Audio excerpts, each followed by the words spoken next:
Ela foi uma abolicionista e ativista americana onde libertou mais de 300 escravos e se tornou um grande nome pela luta da liberdade. Foi a primeira mulher a exercer um papel de destaque em uma operação militar nos Estados Unidos. Amigos da NET, conheçam a história de Harriet Tubman. Nasceu no ano de 1820 no leste dos Estados Unidos em condição de escravidão. Quinta criança dos 9 filhos de Harriet Green e Ben Rose. Seu nome de batismo era Aramita, ou apenas Mitty para a família. Nascida escravizada desde cedo, sofreu os horrores causados pela escravidão. Os primeiros castigos, décadas mais tarde lembrado por ela, ocorreram com apenas 5 anos de idade, quando seu dono, o fazendeiro Eduardo Brothers, cedeu ela para cuidar de uma criança na casa grande de uma fazenda vizinha. Era bastante comum os fazendeiros alugarem seus escravos para ganhar dinheiro naquela época, e Eduardo não era o único. Como sua fazenda era pequena, o aluguel de seus escravos era uma das principais fontes de renda. Ainda muito jovem, teve um peso de ferro atirado sobre a sua cabeça. Durante as compras, Aramita avistou um escravo fugitivo e impediu que seu supervisor alcançasse se colocando na porta. O patrão, bastante furioso, estava com um peso de ferro na mão. Jogou em direção ao fugitivo, mas errou a pontaria e atingiu Mitty. O acidente deixaria sequelas para o resto da vida. Devido a ter nascido em meio à escravidão, os escravos não recebiam certidão de nascimentos na época. A própria Harriet não sabia com precisão o dia do seu nascimento. Consequentemente, permaneceu analfabeto por toda a sua vida, já que os escravos também não tinham direito a aprender a ler e escrever. Por volta de 1844, Mitty casou-se com John Tubman, um homem livre, 5 anos mais velho do que ela, mas não tinha o poder de libertar sua mulher das leis em vigor no país. A ligação entre eles era muito forte, mas o amor não resistiu quando, em 1849, Mitty propôs aos dois que fugissem para outro estado. Além de não concordar com o plano dela, John afirmou ainda que denunciaria a esposa às autoridades caso ela fugisse. Mas ela foi com o coração partido, mas disposta a lutar pela sua liberdade. Mitty fugiu sozinha para a Filadélfia, onde foi abrigada e se aliou ao movimento abolicionistas. Para não ser capturada, adotou o nome da mãe, que assim seria conhecida até o fim da vida.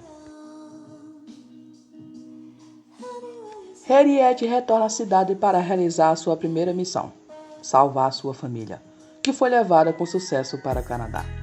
Em meados de 1850 a 1860, ela também foi responsável pela fuga de mais de 300 escravos do sul dos Estados Unidos, rumo ao norte do país, onde não havia escravidão. As viagens eram sempre realizadas à noite, e os caminhos cruzavam entre estradas abandonadas, matas fechadas e outras áreas de difícil acesso, em direção aos estados do norte e para o Canadá. Apesar de serem oferecidas recompensas de até $40 mil pela sua captura, Harriet nunca foi capturada. Durante a Guerra Civil Americana, de 1861 a 1865, ofereceu-se para servir. Ela tornou-se a primeira mulher a exercer o papel de destaque em uma operação militar nos Estados Unidos. Foi espiã e liderou 150 soldados comandando as tropas do norte contra os soldados do sul. Na operação, ela conseguiu a libertação de mais de 700 escravos dos confederados. Depois da guerra, ela se aposentou e passou seus dias na propriedade de sua família, adquirida em 1859 em Albany, no estado de Nova York, onde cuidou dos seus pais já idosos. Em 1869, ela se casa novamente com o veterano de guerra Nelson Davis, que passou a militar em movimentos sufragistas de direitos das mulheres e dos negros. Após ficar viúva de Nelson, foi para um lar de idosos criado por ela mesma, alguns anos atrás.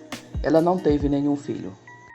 Harriet morreu de causas naturais, em 10 de março de 1913, aos 93 anos de idade. Naquele mesmo ano, ela foi destaque em um artigo de fim de ano do jornal The New York Times, que relatava sobre as pessoas ilustres mortas no mesmo ano. Assim era o fim da trajetória daquela que, por seu enorme trabalho em prol da libertação dos escravos, ficou conhecida como Moisés Negro. Recentemente, em 2019, sua história foi contada em um filme que foi bastante criticado por não ter dado profundidade o quanto deveria à rica e importante história de Harriet Tubman. Mesmo assim, teve 2 indicações ao Oscar, uma delas a de melhor atriz, a Cynthia Erivo, que interpretou Harriet. Hoje, ela é homenageada com uma longa lista de memoriais e monumentos. No ano de 2020, ela teve seu rosto estampado na nota de $20. Apesar da sua grande importância, não há sequer um documento escrito de próprio punho. Claro que isso não a impediu de fazer discursos contundentes em defesa do sufrágio feminino, o que enriquece sua biografia como uma das pioneiras dos direitos civis das mulheres do seu país. Ela tornou um símbolo americano de liberdade e coragem. A história dela é um símbolo não apenas pela luta de liberdade dos direitos das mulheres negras, mas sim pela referência heróica de lutar contra as injustiças causadas em seu país.